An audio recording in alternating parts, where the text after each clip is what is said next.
dive right into this. Good morning, Jeremy Smith out in Oakland. What's up? Not much. How are you doing this? Well, it's evening. You've got beer. Yeah, you've got coffee. I've got beer. That's like yin yang How's your right evening, there. Lauren Yates?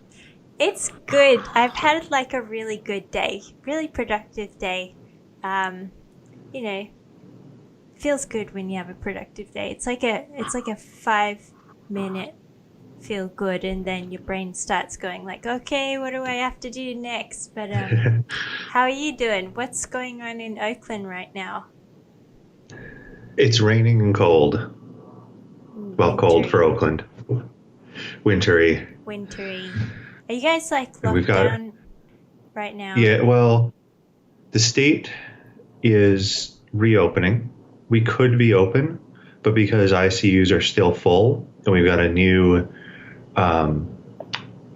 mutation of the virus kicking around California, we've opted to keep our stores closed and online only for the safety of ourselves and our customers. Yeah. So the full restrictions ended on Monday. So if you did want to go and eat around other people right now, you could.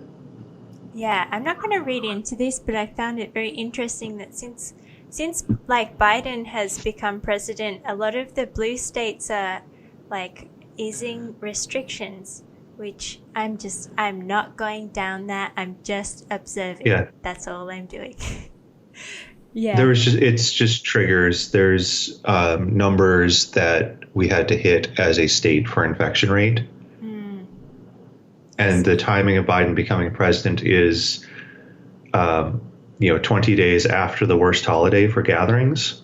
And you're going to see the curve drop in sync with that. Well, I really hope that's numbers. The case. Yeah, I hope that's the case, that the curve is dropping. Here in Thailand, we had like another spike around the same time as you guys. And it was from Burma, a lot of like undocumented Burmese migrant workers in a major fish market just south of Bangkok. And, our neighbor Burma is having like a really hard time of the virus right now. And, these things are bound to happen, but we're at the other end of the curve as well. So things are looking up. I think we're accelerating vaccines. I think things are going to go a lot better this year. It won't be March, but maybe it'll be June, and we'll be, vaccinated and out and about. Can I ask you what's like on that poster behind you? Large fancy room filled with crap. I love it. I picked that up at the Hammer Museum in LA. It's David Shrigley. Beautiful. And I miss museums too. Not set foot in an art. Well, no, we briefly had a minute in 2020 where art museums were open again at reduced capacity. But if next time you're in LA, you should go to the Hammer. It's excellent. Yeah, I can't wait. I was supposed to go to LA in January, but my flights got cancelled for obvious reasons. But anyway, I want to introduce the theme to this podcast this episode, because we've been talking on chats and about camos and uniforms, and I guess like we both have this fascination with uniforms for maybe different, maybe similar reasons, and I wanted to dive in to explore that a little bit today. For folks listening, Jeremy is co-founder of Standard and Strange, a beautiful store in Oakland, retailing just really solid, beautiful men's denims and leather pieces, like just beautiful garments and things made with love and care and beauty for men, mainly for men. So Jeremy, do you want to start off? I think, we might kick off with our favorite military pieces that we own, vintage military pieces that we own. I think mine is a bit predictable, but that's until I get my hands on an earlier field jacket. But I have a original, well, can't really see it, but I have a first model M65, which I think is the superior edition because if you go on the shoulders here, no epaulettes. I find the fit is slightly better, and that could just be a contract to contract difference. The amazing thing about this piece, actually the label is torn out, so I can't pull the contract on it, but this particular one I picked up on eBay for $23. That's a score. That's the best part of digging, It's, in my opinion. and a big shout out to Matt Smith, who's Rebels and Rogues on Instagram, for alerting me to this deal. That's so nice about the internet community, like people sharing stuff like that. How long ago did you pick up that M65? Oh, it's been over a year, I think. Nice. It was sometime in the time has no meaning, Lauren. Time has no meaning. There is no such thing as time. It's a construct. It is. It was previous to today that I picked this up, and I actually already have one. I have the real McCoy's first model M65, and I've been looking around for the original, and this one just popped up. And one of the things about the M65 that attracts me is it's the first military use of Velcro. So there's a little closure. It's actually hard to see, but if you could describe it for people, that would be great. So there's the collar closure that pulls the collar closed around your neck and holds the hood in place when you unzip it is Velcro. And then also on the sleeve ends, there's Velcro instead of buttons or snaps. That's the first field jacket to have Velcro on it. So it's a pretty big evolution. Yeah, and definitely like very necessary. Can you imagine being in combat and just having to like undo a button just button while getting shot at, and in gloves. Your hands are your hands are either freezing or in gloves, and yes, that was a big innovation. And the other thing that's interesting about it is they have these triangle pieces that pull out of the sleeve, so it just goes like that, and that snaps into, or actually Velcros into your gloves to give you a little bit more barrier from radioactive fallout. So it's sort of the first fully released, wide release military jacket that encapsulates nuclear anxiety. Can you tell us like what time period this, even though time is a construct, let's just say, what time period, what era this jacket hails from?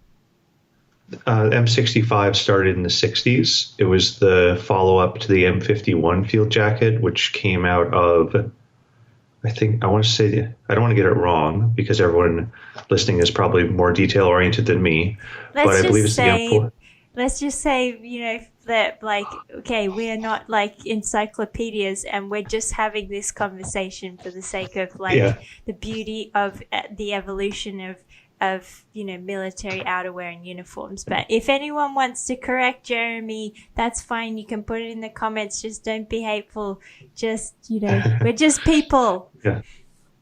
I think there's that. Well, so we'll say there was a World War II field jacket. There was a cotton poplin. That was the M43, and that kept evolving and getting longer through the M51 into the M65. And I think the other significant piece of evolution was the transition to a blend of nylon and cotton for durability and quick dry and a bunch of other features you get when you move away from all. Yeah, lightweight. Cotton gets really heavy. You look at like these, especially these European World War II pieces. The cotton canvases get so heavy. I mean, the World War II German pieces were a lot of blends of like linen blends, but really like the nylon, adding nylon as a technical fabric to military garments was like probably one of the biggest game changers of technical wear for sure. And that's kind of continued through. We're going to probably talk about this soon, but you brought up in our little chats before the podcast that, you know, a lot of the outerwear gear that we see today, you know, it's mostly based on military innovation, which is why we're having this conversation about uniforms. I wanted to like get into, you know, why we as people are drawn to, specifically you and I, but I think a lot of people listening might be able to relate, is like why we're drawn to uniforms, particularly what draws us to them, and you know how that kind of seeped out into contemporary culture later on in the years. But I think your point about the M65, I think you told me earlier, as being kind of one of the first jackets to kind of be in surplus was a big kind of game changer as well. Do you want to talk about that a little bit? Yeah. I think the Vietnam War era, late Korea and Vietnam War era garments, there were just so many. And, you know, World War II, people were smaller and we were sending much smaller humans into war, basically children. And as you get into Korea and Vietnam, you've got much larger men going into combat. And then on top of that, you just have significantly more pieces being made, as the supply chains were deeper. You know, there's no rationing during Vietnam in the U.S. We were able to make a surplus of garments, meaning, you know, post-war. Not just garments, but artillery as well.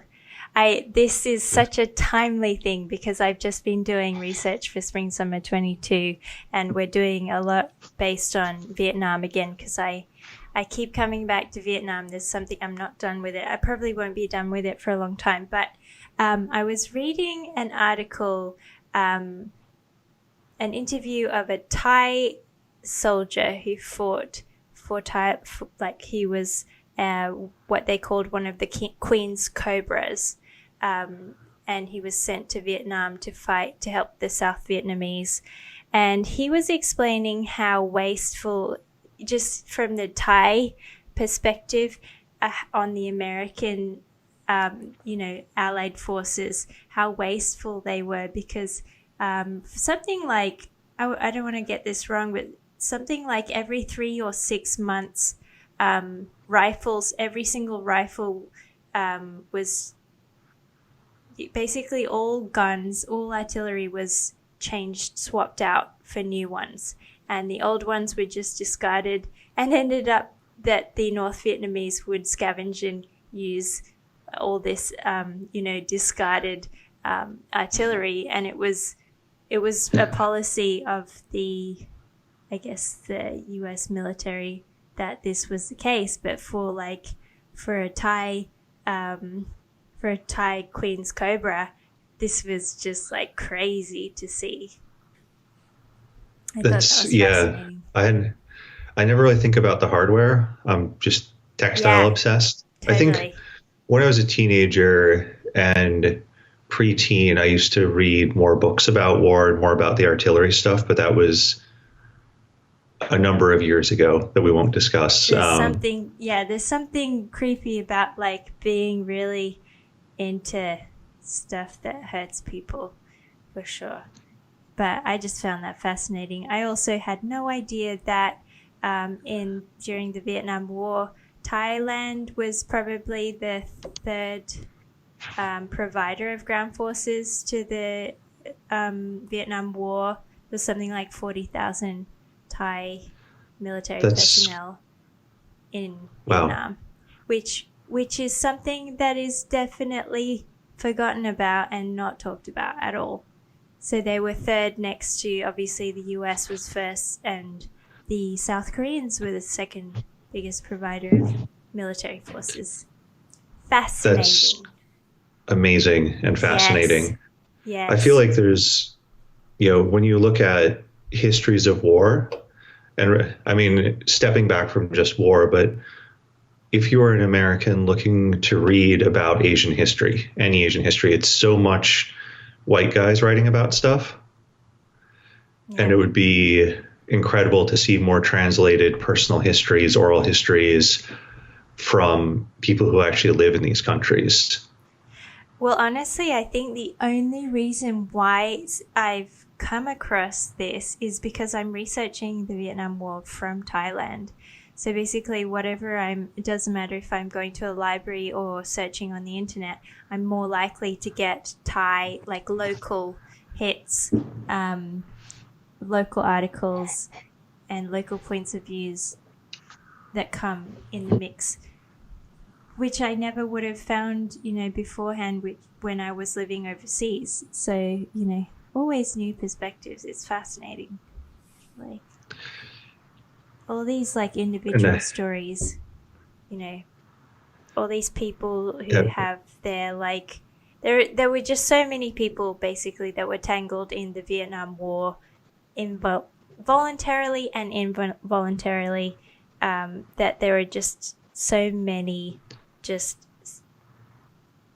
heart-opening stories to read about, folks. You could never, like, for anyone who says that they are bored in the lockdown, I find that impossible to believe, because there are an infinite pool of real stories to read about and listen to. But I want to show you my piece. Yes. That my favorite. Are these the monkey pants? Yeah, these are the monkey pants. This is like my score of 2020, really. So these are, for folks just listening, these are my World War II monkey pants in exactly my size, which is also a very rare thing for me to come across.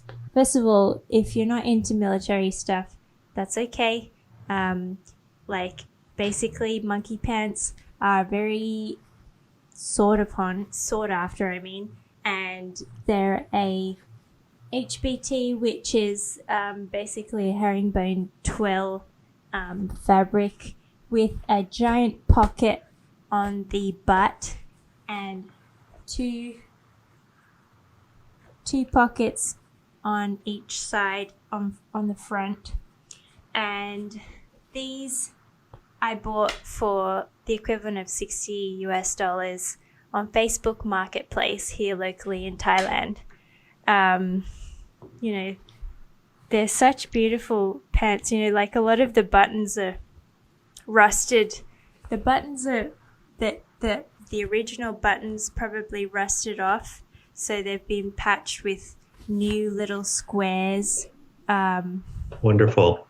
On the fronts, and the open face buttons on the fly are still intact but very rusted. They say U.S. Marine Corps.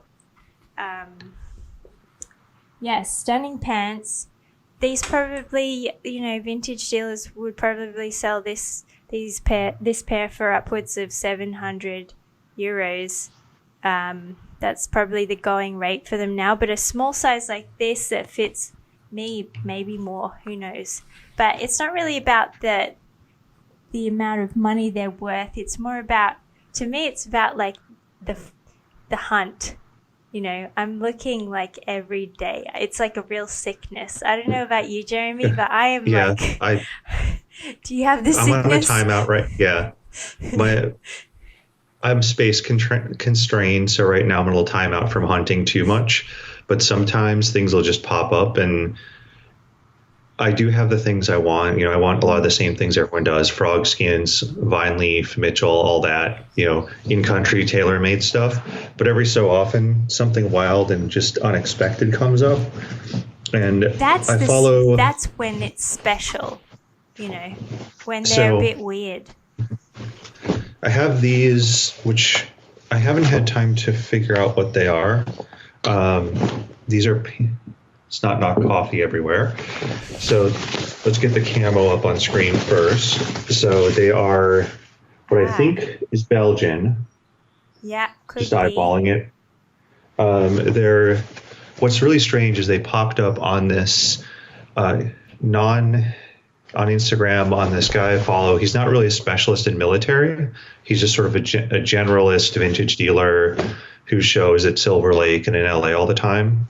And I saw those, like, those are cool. How much? And they were like, I don't know, $60. Maybe I overpaid, maybe I underpaid. But they resonated Sounds quite right. a bit because the camo is really pretty. Yeah. And buttons on, like, check this out. It has mismatched suspender buttons. Yeah, I love that. And then this is actually, is this on a, no, it's not an HBT. I have to find this repair that I was just touching. They've got a couple field repairs on them that are just wonderful. Beautiful. Here it is. Look at this great little gash. Like, I don't know if you can see that where it's been dark. So we're looking at just a gash that's been zigzag kind of repaired. Is that machine or hand? That's machine darned with some backing. I think all the repairs on this pair are machine done. Somebody's run over the sides. These were blown out on the side seams at least once. Those have been run over with what looks like a home sewing machine. And then there's a really great, describe this, another set of darning. Yeah, another darn. knee. It's been, this time, I mean, the other one should have been done this way, but this one's been done, like, basically someone's run a machine a square around the gash and then done zigzags to darn the gash. There's probably a backing on that too. Yeah, the backing is self, so they must have cut from somewhere else in the garment that I can't find. Maybe they cut a pocket off. Sneaky. And this is an old repair because I just tugged on it and it just some of the self that they use just some of the fabric from the pants that were used to make the patch, that's what self is, just crumbled when I touched it. Oh wow. So does that mean are they cotton pants or? I think they're 100% cotton. I saw a year on these when I was digging around in them. Ladies and gentlemen, they are so salty that the fabric crumbled. That's 1958. Oh, 1958. I believe okay, I found a tag I hadn't seen on these yet. I'm so terrible. I haven't really dug in these pants very much. I got them and I just wore them a lot. Nice. And like your monkey pants, I put them on. Like, I pulled the measurements from the seller and I was like, okay, they'll probably fit. They're perfect. Like, waist, rise, the inseam. I always have trouble with inseams because I'm so tall. The inseam lands exactly like a half inch below my ankle bone. Beautiful. So they're like perfect. Beautiful. Like, if I was going to knock out a pair of fatigues, I would use these. That's the beauty about when you find a beautiful piece of treasure that's like not ridiculously priced, is that your expectations are, at a nice low level. So anything else is a win, which is part of the fun of digging. I forgot to tell you actually that on my monkey pants, there's also a beautiful kind of unique detail that someone has like painted their house or something in these pants, and there's like dark green paint splatter. Oh, that's wonderful. all over the front, but really faded paint splatter. So it just looks, it's stunning. It makes it gives depth to the pant. And that's another reason why they're very beautiful. Let's talk about, since we're on the subject of digging, let's talk about our favorite spots to find military pieces or any vintage, but we're talking about military pieces. Let's stick to that. So when I'm looking for really specific but more modern pieces, if you know what you're looking for, I find eBay is actually not terrible. If you're hyper specific and patient, because you'll often find deals because people don't know what they're selling. So if you can ID a camo or a year by looking at something, you can make out pretty well there. The other spot I found recently is Etsy. Actually, I've been using that for a couple of years. I think That's where I got my Swedish camo parka. That's also sitting next to me. So this guy came off of. I'm just going to show the camo because it's Oh yeah. just. This is not that rare of a piece. Okay, I we're don't know if you can looking really at see that. more of a geometric camo. Yeah. When I say geometric, I mean very crisp, straight lines, crisp shapes. Yeah, this is telling not us that old. it's This more is. modern. Yeah. This is from 1997, so it's not particularly rare or old. The thing about it is that it is hard to find one in my size because I'm the equivalent for these. Finding the XL-ish size was very challenging, and Etsy came through, and I don't think I paid more than $60 for it, probably. Nice. Because the big ones I was finding were all like $300-400. Yeah. And it's like, no, I'll wait. That's pricey. Yeah. Yeah, for sure. I mean, I don't know if it works that way for you in the US, but for me here in Thailand, Facebook Marketplace is what I'm looking at all day, every day. It's really like my number one. I'm probably addicted to it, but it just works so well. A lot of people use it here. I know when I was living in France, there's a website called Le Bon Coin, which was like a Craigslist for France. Mm-hmm. But in France, they have such a good culture of recycling or reusing or reselling that people really use it. All kinds of people use it. And in France, they have such a good flea market culture, as do you in the US. But what I was really impressed with in France was that they have a centralized website that tells you every single weekend from spring to autumn, which is the flea market season. It tells you where there's a flea market, what kind of goods, how many sellers, the exact location. It's all in this one centralized website that's probably organized by, I don't know, some government body, because every single township basically shares their information with this. I wish there was more stuff like this. It seems so organized, so smart, and such a sustainable way to just pass objects on. I don't know if you have something like that in the US. No. But we definitely don't have that in Thailand.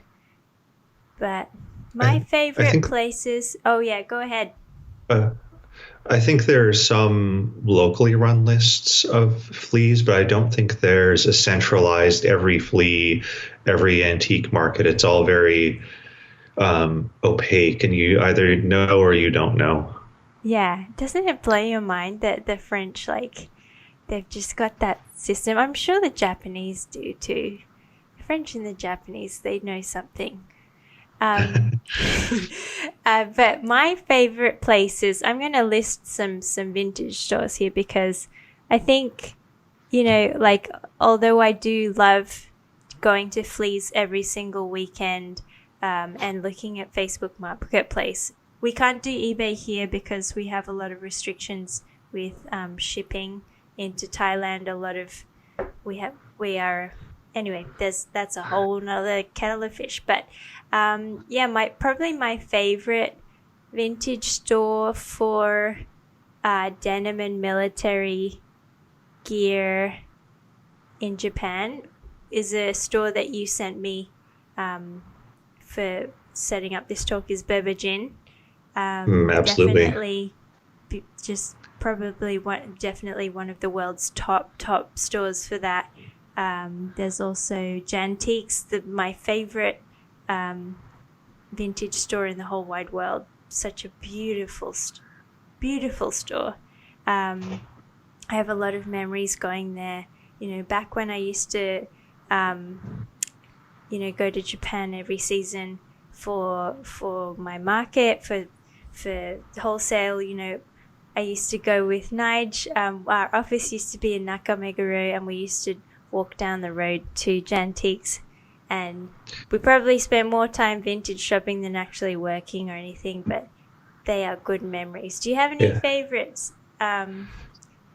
You just named, so Berbergin for sure. Jantiques I have a special affinity for, because when up until we couldn't travel anymore, there's a hotel / Airbnb on the same street as Jantiques, like not even a block away.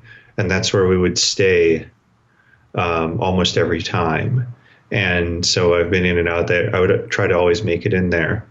And the thing we should talk about Jantiques is it's one of those places where they don't just have a thing. You walk in there, and if there's a thing, they have a size run.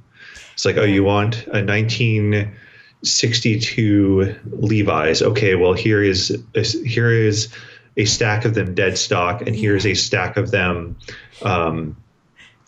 There's a stack of them brand or worn in, or like the stack of Dickies was as tall as me. Yeah. But the other spots I want to call out, there's a small vintage store called Snow Plant out in Oaxaca, and it's run by the folks who also do North No Name. It's tiny, but they sell weird shit. You know, they don't have they have things like, more hot rod tees, garage jackets. It's much more oddball. You can see it on their Instagram. Yeah, yep. Right. And then up in Sendai, True Vintage, it's much tighter than Jantiques or Berbergin, and things move very quickly. But if you watch their Instagram, you can find relatively good deals on pretty much any kind of vintage. You know, he prices things well to get them in, get them out. I mean, that's like what people. I mean, it doesn't matter if you have a vintage clothing business or you're making new clothes. Is like right now with COVID, everyone has to be online to survive. But the thing about vintage is that every single piece is unique. Doesn't matter if you have the same size of two things; they're going to have completely different characters. And that I have huge respect for, all the vintage dealers that are navigating this right now. The last spot, no, it's fine. The last spot in Japan is in Nagoya, and the name is escaping me. I'll post it in the comments when this goes live. But my friends at Oeofkuten take us there frequently. I think it might be Mitsura is the name, but they have things going back towards turn of the 19th century. They're a little bit more older focused, but again, they tend to have small runs of things too. So they won't just have a thing; they'll have several of it, which is fascinating. So if you want to see a bunch of things in context. Speaking of turn of the century, Japan, I want to shout out Mindbenders and Classics. I'm not sure if you've ever been to that. They're on like the top floor of a very small little building in Ginza, and they have absolutely stunning, early, like turn of the century kind of French, like European workwear, but really special pieces as well. Shout out to them. Also, speaking of French, I'm not sure if you've been to Brut in Paris. That's run by Paul and Clément. Shout out to you guys. They really have stunning pieces. They also have a showroom called Brut Archives that many designers rent from. With their showroom, a lot of the pieces are not for sale. They're very, very unique, special pieces, but they do offer them for rent for a lot of designers. So for folks in France, that's really, for me, one of the best in France. And for me, and they have a great Instagram. They do. They work so hard. When I was talking about, going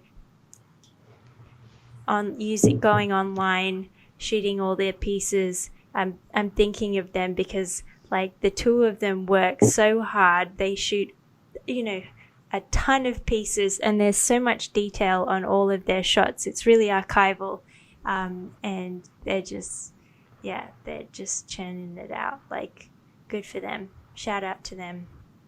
And I think we mentioned this last podcast, but I'm going to mention it again, is Raggedy Threads in LA and New York. Jamie at Raggedy Threads, she just runs such a stunning space full of more workwear, more Americana, but she does still pick up some very interesting military pieces as well. But when we're talking about uniforms, I want to talk about like why we're drawn to uniforms. I'm thinking about the fact that the uniforms I'm drawn to are not necessarily only military uniforms. They might be workwear. They might be even like school uniforms. It's like, for me, the idea, and I was thinking about this a lot this week, is the idea of organizing, the idea of bringing order into something, into our like very chaotic world. I'm going to talk about order and chaos again, but it's something that I'm obsessed with, and I think it needs to be explored more and more, is the idea of like, for me, a uniform it's like compartmentalizing the chaos, the randomness of gear that we're surrounded by. And I think that's something that subconsciously my eye is drawn to. I'm not sure what it is for you, or if you've thought about this idea a little bit. I do think about it quite a bit, and looking at all the different, thinking about all the different ways that uniform is deployed, and then even people creating uniforms for their tribes. You go to New York, it's the Brooks Brothers guys on Wall Street. You go to San Francisco, it's the zip front American Apparel. Well, these days I don't know what the basic hoodie is, but it's the zip front black hoodie, all birds and skinny jeans of the tech guys. Everywhere, every tribe, if they don't have a uniform pushed on them by their governing body, like a military or a school, they'll just make one up on their own. Totally. I didn't even think about that tribal, that like group identity that happens with uniforms. But that's kind of how we find community as well, is by just, that's what clothing is all about, is just telling the world like what your values are, what your passions are, what your values are, which tribe you're from, I guess. Which tribe you're not from. Yes. That too. More so, for me, I'm not sure. But I think there's something fascinating to talk about, this idea of like using,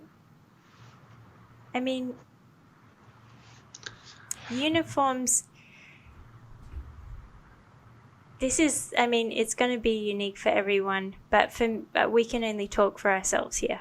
Let me ask you, what it was about the uniform that you're attracted to.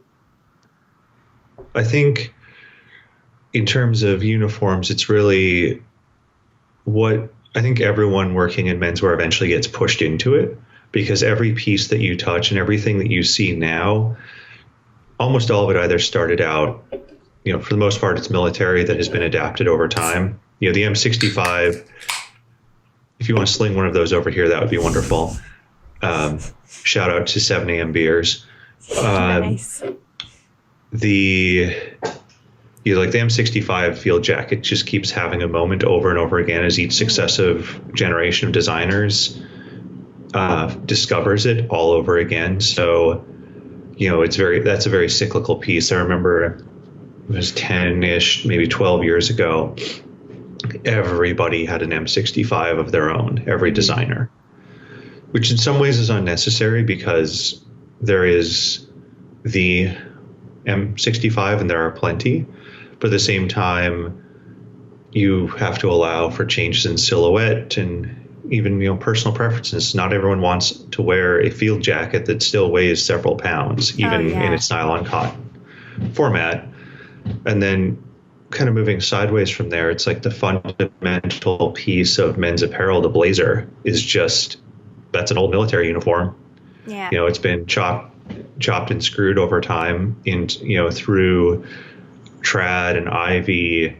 It grew big shoulders in the 80s, and it's come back to a reasonable size again, but it's just it's just a military uniform piece at the end of the day, but it's a wonderful, versatile piece.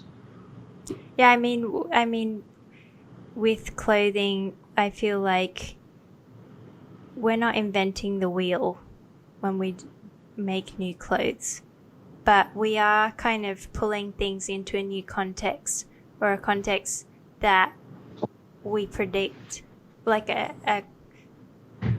either we're reflecting the cultural values of where we are right now, or we're kind of jumping a little bit ahead and predicting what culture may morph into in the short, not so far off future. But I feel like, I want to ask, like, are these things kind of just, to me it's like when you cross something so traditional like a blazer and you cross it with a completely new, different idea, like, I don't know, like reggae music, or like, I'm just thinking off the top of my head, and that cross-pollination happens. Sometimes you hit something really new, and that's what's exciting about clothing, and that's exciting about design, clothing, art, whatever. But it's also the intention behind these choices as well, and the value systems that the designer or artist or whatever is making their pieces upon. There's so much that goes into clothing design. But let's talk about outerwear right now, because outerwear's kind of having a moment again, which is pretty fun. I feel like that's a real reflection of where we are as well. With COVID, this was kind of happening before COVID, but it really accelerated, over the past year, especially here in Thailand. I can only speak for Thailand because I've been here the whole time.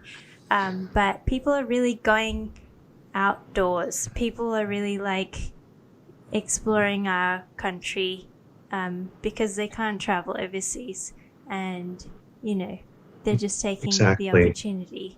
And we're lucky enough here that the government is actually, the government had an incentive mid last year where we were able to travel, use our flights and accommodation, and have the government subsidize those things by 50%, which was so cool. Wow. Yeah, half price. That's very cool. Half price adventures in Thailand, because the tourism that's industry. A whole new business you could start. Hell yeah. Ponytail's half price adventures. Ponytail's half price adventures. I love all these business ideas. But yeah, outerwear is popping off here in Thailand. And it is here to give me 1 second while you've got your next beer. I need to get my next coffee. Okay. Just pausing. Coffee's been topped up. Nice. Yeah. I mean, I think anyone who's been working in the industry for a while has seen this coming. Even I remember being taken to a vintage store. Well, not vintage, but I guess vintage. I don't know. I went to a store in Tokyo with Michia who was then with Red Wing, and it was Gore-Tex and early North Face and stuff like that, like very focused on like the early mountain parka era of North Face. And you look at brands like, Snow Peak went into apparel probably 5 years ago at this point.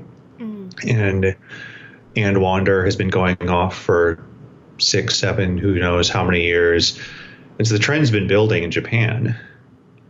Yeah. It just took some time. I think it just took the intersection of that trend growing with the need to actually go outside to really make it this spike in what's referred to, at least in the US, as Gorpcore. Yeah, Gorpcore. All these websites and blogs and Instagrams that are just full of outdoor porn. Not literally, but just, you know what I mean, guys. There's a lot of that, and like it's really, the funny thing though is most of the people that scroll through these blogs, they don't really go outside. They just like scroll through them. A lot of people I know do that anyway, but it's their own. It is wild. It's like to see the visual language of the 90s, which is, kind of the blobby light hikers and then, cargo pants. Yeah, the color, the purples and pinks and strange yellows, all from the 90s coming back again. Oh, yeah. And do you know why? It's probably because, like, people who are in, like, positions, like, to make those calls in bigger company are probably round about my age, maybe a little older, but round about my generation. And we grew up with these things like Body Glove, like, real kind of that real, like, I've got a few let me just show you a few pieces because I've got a great haul this weekend. So you've seen these shorts because I put them on Instagram. But here we've got some really great 90s fish board shorts. The back says Creeks. The back says Creeks there. They're just basic. They feel like nylon cotton canvas printed with like these crazy fish and gradient yellow, orange, pink, and green all together in this beautiful gradient. And yeah, go ahead. Are those a 34? Those might be mine. Someone's cut off the tag. I think they're a little. I had something very similar in the 90s because I don't know if it was the original. It was most likely because I lived in the Midwest. It was probably just something that had reverberated, been ripped off, and then printed in the millions and sold at Kohl's or something.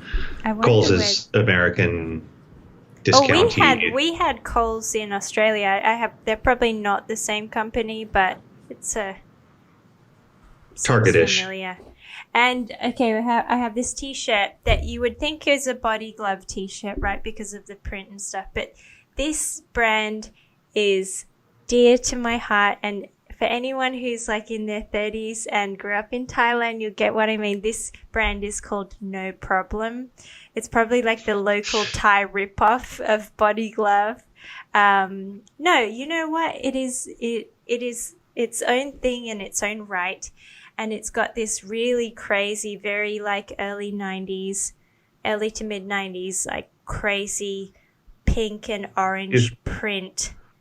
Says then, now, forever on the back and the front. That looks to me like somebody took the idea of No Fear and the idea of Body Glove and just rammed them into the same garment. That's what and made its own thing. And beautiful. I think as time collapses in our rear views, a lot of these bootlegs and off brands are just as cool as the originals, if not cooler. Yeah. Because it's some designer somewhere saying, well, I like this about that, and I like this other aspect of it. Why don't I make them into a single brand, a single image? And even if it's just... Yeah, go for it.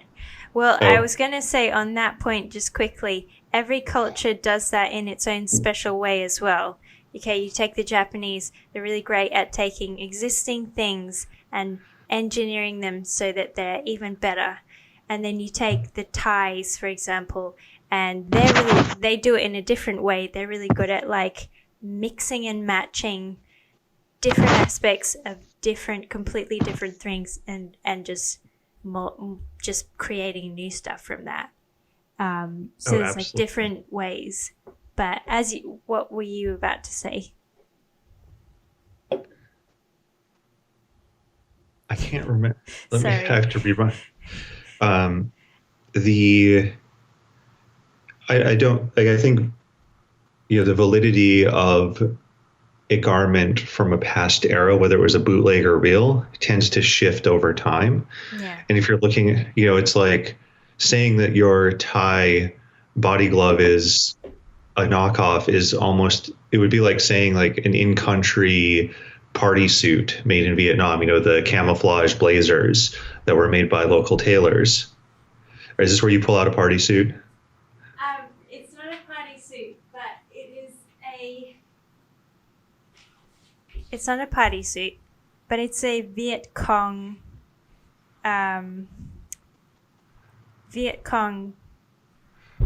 That's what some am wild. I going to call this? This is going to be called a blouse, like a shirt, a field shirt kind of thing, and bloomers.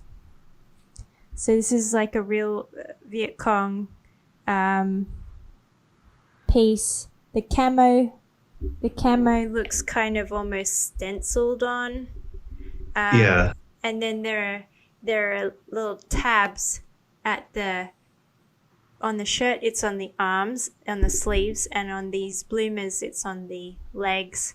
They cinch in. You can actually pull the tabs. I'm going to demonstrate. You can pull the tabs and they cinch in so that it really become like these balloon-like bloomers. I'm not sure what the function was for that, but it's very interesting. One thing I found out... Are those the originals? You know what? So I bought them in a vintage store in Saigon, now called Ho Chi Minh City. They could be beautifully done knockoffs, or they could be the originals. But it's really hard to tell when you... purpose that leg cinch would have. And also you have the same on the arms.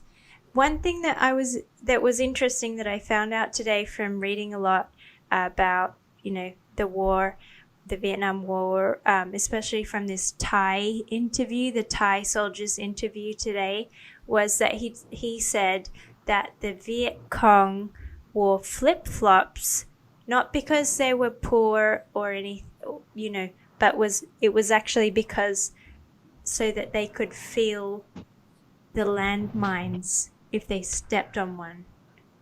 Like they could feel it. Well, that's terrifying. Yeah. No, I mean, the war was absolutely terrifying, reading about the booby traps that were set, and just, it was a really horrific war, like absolutely horrific war.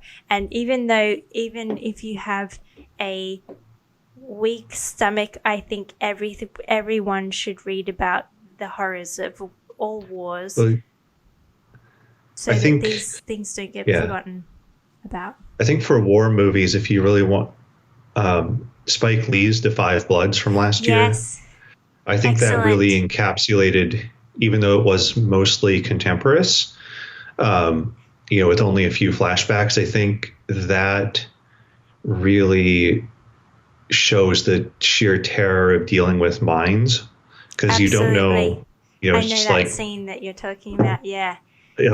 It's absolutely terrifying. But just such a reality, and still a reality today in Laos. Laos is littered with mines left over still today. Absolutely littered. A lot of people don't know, like I did a collection about it this winter, but a lot of people don't know that, there was a war being fought in Laos at the same time that was maybe even more horrific than the Vietnam War, but it was swept under the rug. It was called a secret war and declassified in 2018 by the CIA. Yeah, war is like, I don't know. I sometimes I wonder if it's human nature, if it's inevitable. But there's one thing that I know is that we can't sweep this under the rug. A lot of people on the internet, say, how, that these subjects are so sensitive. There are veterans that are still living and who can be affected by, seeing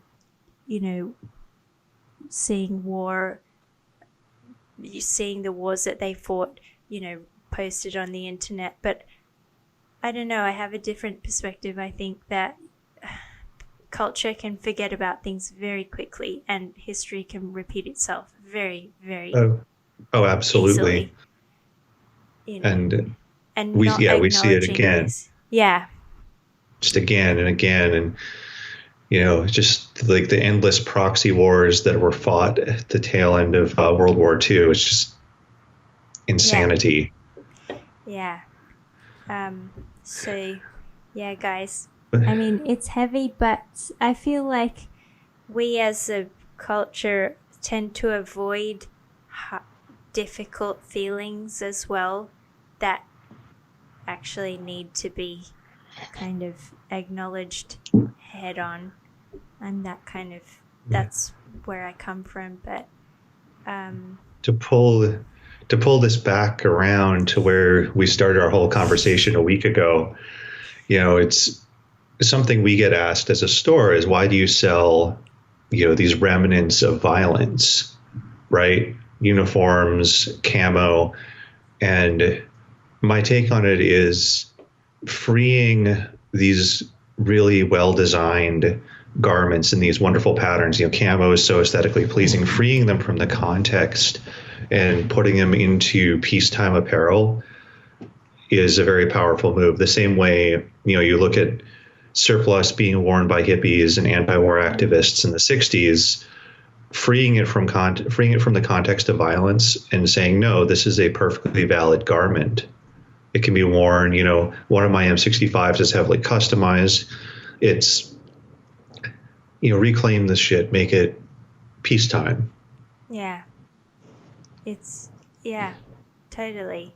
I love that idea of freeing something from its kind of shackles, but acknowledging where it came from at the same time, making new meanings from a bunch of old things.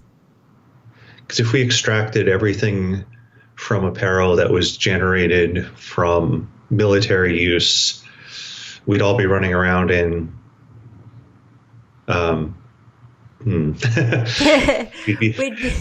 we'd be yeah. I mean, I just had a thought. Okay, so for example, a great example of this would be I did a collection for Spring Summer 22 called Tech Type 4. It was based on all the research and like all the technology that was developed during the Cold War for the submarine technology, a lot of spy technology, sonar for mapping the ocean, and that was all used for an absolute boom of scientific research straight after the Cold War. We mapped the ocean. We found the deepest point of the ocean, the Mariana Trench. We had scientists living under the ocean for weeks at a time doing research, thanks to the technology that we built. So that it's almost like when you have a beautiful vase and one day it breaks and it's a disaster. But actually when you glue all the pieces together and that vase is kind of sitting in your living room, and one day the sun shines at that perfect spot where it shines light through the cracks and it makes that vase just absolutely stunning. It's like that. To me. Yeah. Yes. That's life.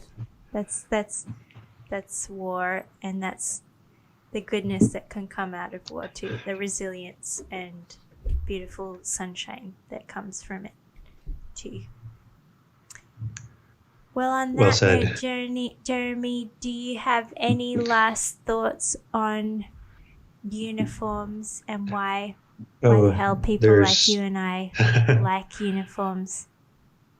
We don't have another 10 hours to discuss. I'm running out of beer too. I'm on my last bit of coffee. I think I would encourage everyone to just go and read and research, and I'll dangle this out there, which is everyone should go read about the history of tweeds and plaids on their own. Yeah. That's the homework. We should save that for another podcast. But just on a side note, Jeremy pointed me out to the fact that actually tweeds and plaids are like super early camos, which blows my mind. Very abstract thinking for the early clanspeople of the British Isles and Scotland and whoever the hell wore camo and wore tartan and tweeds back then. Super abstract. It's like a Mondrian camo, but fascinating. Yeah, just limited by technology, I guess. But we'll just stop there before we dive into another rat hole, and this goes on for more hours. Well, Jeremy, thank you so much. And you're out of beers. Yes, thank you too, Lauren. Yes, I'm on the way. But yeah, it's been really great as usual, guys. Please check out Standard and Strange in Oakland. Beautiful, beautiful pieces there, and run by good humans out there. Thank you, Lauren. Yeah, Wonderful. Really, seriously, I mean everything I say.